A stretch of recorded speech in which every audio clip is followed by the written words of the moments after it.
इस वक्त हमें बड़ी खबर मिल रही है। महाराष्ट्र के मंत्री नवाब मलिक को गिरफ्तार कर लिया गया है।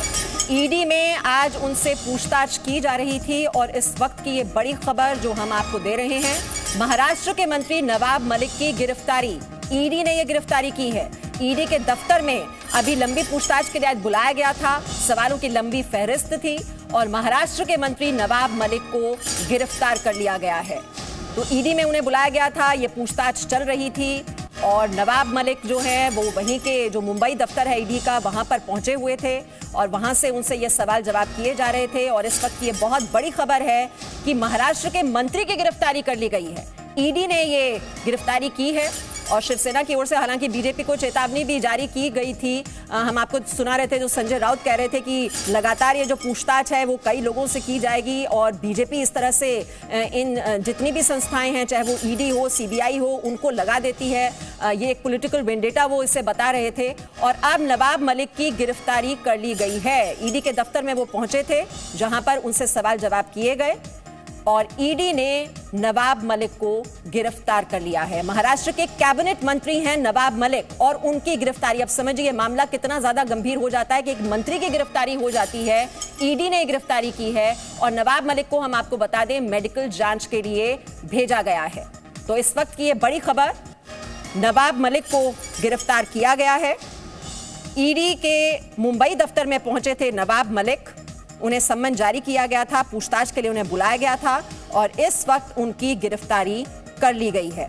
इस वक्त की ये बड़ी खबर हम आपको पहुंचा रहे हैं और डिटेल्स की हम कोशिश कर रहे हैं अपने संवाददाता को जोड़ें और इस पर और डिटेल्स लें। क्या पूछताछ हुई, क्या ईडी की टीम संतुष्ट नहीं हुई जो दबाव उनकी ओर से दिए गए, मनी लॉन्ड्रिंग का ये मामला जो उनके खिलाफ दर्ज किया गया और ईडी दफ्तर ने उनकी गिरफ्तारी कर ली है। तो शिवसेना लगातार इसे कहीं ना कहीं पॉलिटिकल वेंडेटा की बात पहले से करती रही है और जिस तरह से जो संस्थाएं हैं, चाहे वो ईडी हो, सीबीआई हो, इसको लेकर विपक्षी दल लगातार बीजेपी को घेरते हैं कि कोशिश यही होती है कि जितने भी उनके पॉलिटिकल ओपोनेंट्स होते हैं उनको परेशान किया जाए और यही आरोप इस केस में भी लगा था और ईडी ने नवाब मलिक की गिरफ्तारी कर दी है। ये इस वक्त की बड़ी खबर। तो ईडी के मुंबई दफ्तर में पहुंचे थे नवाब मलिक और उनकी ये गिरफ्तारी। कई घंटों से ये पूछताछ चल रही थी। आपको बता दें सुबह 4 बजे पहुंचे थे अधिकारी उनके घर पर, 7 बजे ले गई थी वो उनके साथ और 6 घंटे से ये पूछताछ लगभग बताया जा रहा है जारी थी। और नवाब मलिक के पास बताया जाता है कि दाऊद के कई राज हैं, उसको लेकर दरअसल ये पूरी पूछताछ। और डिटेल्स हम ले लेते हैं, हमारे सहयोगी राकेश त्रिवेदी इस वक्त हमारे साथ जुड़ गए हैं। राकेश त्रिवेदी, क्या डिटेल्स हैं, क्या पूछताछ हुई और गिरफ्तारी किस बिना पर? एक मंत्री का गिरफ्तार होना बड़ी बात। जी बिल्कुल, ये बहुत बड़ी बात है महाराष्ट्र सरकार के लिए और महाराष्ट्र की राजनीति के लिए भी। मैं आपको इसका अगर बैकग्राउंड बता दूं तो तकरीबन 4 से 6 महीने पहले महाराष्ट्र के पूर्व मुख्यमंत्री देवेंद्र फडणवीस ने एक प्रेस कॉन्फ्रेंस लेकर के नवाब मलिक के ऊपर कई गंभीर आरोप लगाए थे। उन्होंने ये आरोप लगाया था कि कुर्ला में उन्होंने जो एक जमीन खरीदी है, जिस शख्स से उन्होंने जमीन खरीदी थी वो शख्स 1993 बम धमाकों के आरोपी जो रहे हैं, उनके साथ उसके ताल्लुकात हैं, वो डी कंपनी से जुड़ा हुआ है। और उन्होंने कुछ दस्तावेज भी जो है उस डॉक्यूमेंट्स के सेल और रजिस्ट्रेशन के जो डॉक्यूमेंट्स हैं वो उन्होंने उस प्रेस कॉन्फ्रेंस में प्रोड्यूस किए थे। उसी के बाद में एनफोर्समेंट डायरेक्टरेट जो है वो दिल्ली में 2 अलग अलग केसेस पीएमएलए के अंदर वो दर्ज करती है, जिसमें दाऊद और उससे जुड़े हुए जो दूसरे साथी हैं उनको वो आरोपी बनाती है। उसके बाद में मुंबई के कई अलग अलग इलाकों में छापेमारी की जाती है। हमने देखा कि दाऊद का जो भाई इकबाल कासकर जो थाने जेल में जो कैद था, उससे पूछताछ की गई। उसके अलावा दाऊद की बहन हसीना पारकर का जो बेटा अली, लेकिन डरेंगे नहीं, जीतेंगे और लड़ेंगे और जीतेंगे, लड़ेंगे और जीतेंगे।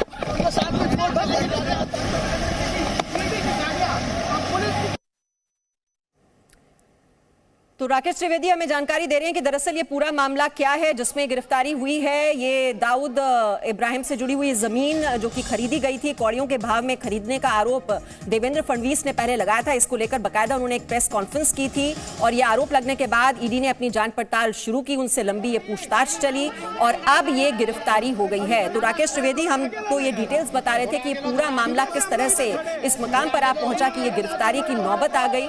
क्योंकि हालांकि लगातार जो शरद पवार हैं वो ये आरोप लगा रहे थे कि चूंकि लगातार वो बीजेपी के खिलाफ बोलते रहे हैं, इस वजह से ईडी एक्टिव हो गई है और उन्हें परेशान करने की कोशिश की जा रही है। तो सियासत भी इस मामले पर खूब होती हुई हमने देखी है, सियासी बयानबाजी का दौर भी होता हुआ देखा है। लेकिन इस वक्त ये बड़ी खबर कि कैबिनेट मंत्री महाराष्ट्र के नवाब मलिक, उनकी गिरफ्तारी की है ईडी की टीम ने।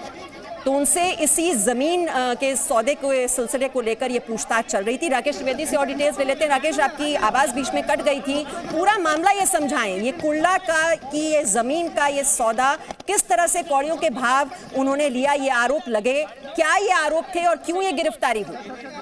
देखिए, आरोप यही था कि कुर्ला के पास एक जो जमीन है उसे कौड़ियों के दाम नवाब मलिक उनके बेटे ने अपनी एक कंपनी के लिए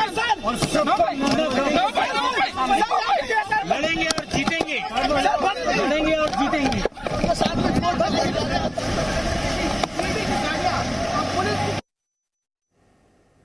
तो आप देख रहे हैं काफी अफरा तफरी का माहौल है, क्योंकि जाहिर तौर पर जब कैबिनेट मंत्री वहां से बाहर निकल रहे हैं, हालांकि वो हाथ हिलाते हुए नजर आ रहे हैं, उनके चेहरे पर किसी तरह की यहां पर चिंता भी नजर नहीं आ रही है, लेकिन मामला बहुत बड़ा है। लड़ेंगे और जीतेंगे, लड़ेंगे और जीतेंगे, लड़ेंगे और जीतेंगे, लड़ेंगे और जीतेंगे, लड़ेंगे और जीतेंगे, लड़ेंगे और जीतेंगे, लड़ेंगे और जीतेंगे, लड़ेंगे और जीतेंगे, लड़ेंगे और जीतेंगे, लड़ेंगे और जीतेंगे, लड़ेंगे और जीतेंगे, लड़ेंगे और जीतेंगे, लड़ेंगे और जीतेंगे, लड़ेंगे और जीतेंगे, लड़ेंगे और जीतेंगे। तो लड़ेंगे और जीतेंगे, ये इनिशियल रिएक्शन आप देख रहे हैं गाड़ी में बैठे हुए नवाब मलिक, और देखिए वो विक्ट्री साइन अभी भी कि कहीं उनके चेहरे पर कोई शिकन नजर नहीं आ रही है। राकेश त्रिवेदी, ये क्या वजह है कि बहुत ही कॉन्फिडेंट नजर आ रहे हैं नवाब मलिक, जिनकी गिरफ्तारी हुई है, ये जमीन सौदा जो हुआ था, जो आप डिटेल्स बता रहे थे, जरा बताइए हमारे दर्शकों को पूरा मामला। देखिए, नवाब मलिक ये पहले से कहते आ गए हैं कि उन्हें इस बात को लेकर के पहले से अंदाजा था कि एनफोर्समेंट डायरेक्टरेट के जो अधिकारी हैं वो किसी भी समय उनके घर पर पहुंच सकते हैं और उनसे जो है सख्त पूछताछ की जा सकती है। यही वजह है कि वो लगातार एक के बाद एक नए जो है आरोप वो ईडी अधिकारियों पे भी लगा गए थे। ईडी अधिकारियों का जो हमें जो जानकारी मिल गई है सूत्रों से, उसके मुताबिक जिस जमीन को लेकर के वो जांच कर रहे थे उसमें कुछ पुख्ता सबूत जो है एनफोर्समेंट डायरेक्टरेट के हाथ लगे हैं। Prevention of money laundering act के तहत जो है ईडी के अधिकारी जांच कर रहे थे कि कैसे दाऊद की जो डी कंपनी है उससे जुड़े हुए एक शख्स ने जो अंडरवर्ल्ड से जो पैसा कमाया, उस पैसे से जो जमीन खरीदी, वो जमीन उन्होंने नवाब मलिक को और उनके बेटे को उनकी कंपनी के लिए बेची। इसी मामले में आज तकरीबन 9 घंटे की पूछताछ के बाद सुबह 6 से 7 बजे के आसपास नवाब मलिक को ईडी के दफ्तर लाया गया था। 9 घंटे की कड़ी पूछताछ के बाद अब तकरीबन 3 बजे जो है उन्हें गिरफ्तार करने के बाद उनकी मेडिकल जांच के लिए ले जाया गया है और मेडिकल जांच के बाद उन्हें आज मुंबई की विशेष जो पीएमएलए कोर्ट है वहां पर उन्हें पेश किया जाएगा और उनकी जो कस्टडी है उसकी मांग की जाएगी। वहीं दूसरी तरफ यहीं ईडी दफ्तर के पास में ही राष्ट्रवादी कांग्रेस पार्टी का जो दफ्तर है वहां पर तमाम जो समर्थक हैं एनसीपी के नवाब मलिक के, वो यहां पर आए हुए हैं, वो लगातार नारेबाजी घोषणाबाजी कर रहे हैं। वहीं दूसरी तरफ महाराष्ट्र सरकार में हर बड़ा नेता, चाहे हम बात करें गृह मंत्री की बात करें या शरद पवार की बात करें, सभी के जो बयान सामने आए उनका ये कहना है कि ये केंद्रीय एजेंसियों का एक गलत इस्तेमाल है। ये आरोप उन्होंने जो है बीजेपी पर लगाया है। उनका कहना है कि देवेंद्र फडणवीस महाराष्ट्र के पूर्व मुख्यमंत्री, जब उन्होंने आरोप लगाए थे उसी के बाद में एनफोर्समेंट डायरेक्टरेट ने कार्रवाई की है। फिलहाल अब देखना यह होगा कि जब अदालत में नवाब मलिक को पेश किया जाएगा तो वहां पर एनफोर्समेंट डायरेक्टरेट के जो अधिकारी हैं वो कौन सी बातें, कौन से सबूत जो है वो अदालत के सामने। ठीक है राकेश, आप रहिए हमारे साथ जीशा भी इस वक्त जुड़ गए हैं। जीशा, ये ईडी कह रही है कि उनके पास बहुत ही पुख्ता सबूत हैं, वहीं दूसरी ओर हम देख रहे हैं कि सियासी बयानबाजी भी हो रही है। जो नवाब मलिक हैं वो भी बहुत कॉन्फिडेंट नजर आ रहे हैं कि लड़ेंगे और जीतेंगे। ये कॉन्फिडेंस फिर कहां से आ रहा है? और ये कहा जा रहा है कि ये तो जितनी भी केंद्रीय जांच एजेंसियां हैं वो पीछे लग जाती हैं अपने पॉलिटिकल ओपोनेंट्स। कैसे देखा जाए इस पूरे मामले में? जी, हमने देखा कि ये स्टेटमेंट्स जो है, फिर भले वो शिवसेना के लीडर्स हो जैसे कि संजय राउत या फिर एनसीपी के लीडर्स हो, वो सब एक स्टेटमेंट दे रहे हैं नवाब मलिक के समर्थन में। हमारे पीछे भी हम देख सकते हैं जहां पे एनसीपी के जो समर्थक है वो सुबह से नारेबाजी कर रहे हैं, यहाँ तक कि जैसे अरेस्ट की बात सामने आई वैसे ही ये सब ईडी के दफ्तर की तरफ दौड़े हैं। क्योंकि हमें अभी हमारे ईडी के सूत्रों से ये पता चला है कि जो इकबाल कासकर है यानी कि दाऊद इब्राहिम का जो भाई है, जब यहाँ पे उसका अरेस्ट हुआ था उन्होंने मेंशन किया था नवाब मलिक का नाम। हमारे साथ राकेश जी जुड़ चुके हैं, उनसे जानेंगे कि ईडी के सूत्रों से क्या पता चल रहा है कि ये जो है नवाब मलिक का अरेस्ट कौन से बेसिस पे किया गया है। देखिए, जो जानकारी हमें मिल रही है सूत्रों से, उसके मुताबिक नवाब मलिक, उनके बेटे फराज मलिक की जो कंपनियां थी, वो कंपनियों की लेन देन को लेकर के जांच की गई है और उस कंपनियों की जांच में जो है कई कुछ अहम सबूत जो है वो एनफोर्समेंट डायरेक्टरेट को मिले हैं। इतना ही नहीं, ये जो पूरी जांच है ये एक जमीन को लेकर के है जिसमें तकरीबन 10 लाख रुपए की स्टैंप ड्यूटी रजिस्ट्रेशन का मामला जो है डॉक्यूमेंट्स सामने आए थे। मुंबई के कुर्ला इलाके में जमीन थी, इसको लेकर के ये बात सामने आई कि जो जमीन नवाब मलिक के बेटे फराज मलिक ने अपनी कंपनी के लिए जो खरीदी थी, वो जमीन जिनसे उन्होंने खरीदी थी, वो शख्स जो है सलीम अली नाम जिसका बताया जा रहा था, वो कहीं ना कहीं डी कंपनी से जुड़ा हुआ है। और यही वजह कि हमने देखा कि जैसे ही एनफोर्समेंट डायरेक्टरेट ने केस रजिस्टर किया, उसके बाद उन्होंने सबसे पहले इकबाल कासकर, दाऊद का जो छोटा भाई है, थाने जेल में जो कैद था, उससे पूछताछ की उन्होंने। और उसके बाद में हसीना पारकर जो कि दाऊद की बहन है, उनकी मौत हो चुकी है। उसके बाद में हसीना पारकर का जो बेटा है अली शाह पारकर, नागपाड़ा इलाके में वहां छापेमारी करके उनसे भी पूछताछ की गई थी। तमाम जो कड़ियां हैं वो जोड़ी गई हैं और सूत्रों का दावा है, सूत्रों से जो हमें जानकारी मिल रही है उसके मुताबिक उनका दावा है कि ईडी के पास नवाब मलिक के खिलाफ कार्रवाई करने को लेकर के पुख्ता जो ग्राउंड है वो तैयार था। जिसके बाद आज सुबह तड़के 6 बजे अचानक से ईडी की टीम ने जो है उनके दरवाजे पर दस्तक दी, घर पर वो पहुंचे और उसके बाद में नवाब मलिक को उनके घर से उठा करके ईडी दफ्तर लाया गया। जिसके बाद ईडी के दफ्तर में 9 घंटे की लगातार पूछताछ के बाद उन्हें गिरफ्तार दिखाया गया है। अब उन्हें मेडिकल जांच के लिए ले जाया गया है और उसके बाद में उन्हें अदालत में पेश किया जाएगा। अगर मैं अपने कैमरामैन से कहूं कि वो आपको तस्वीर दिखाए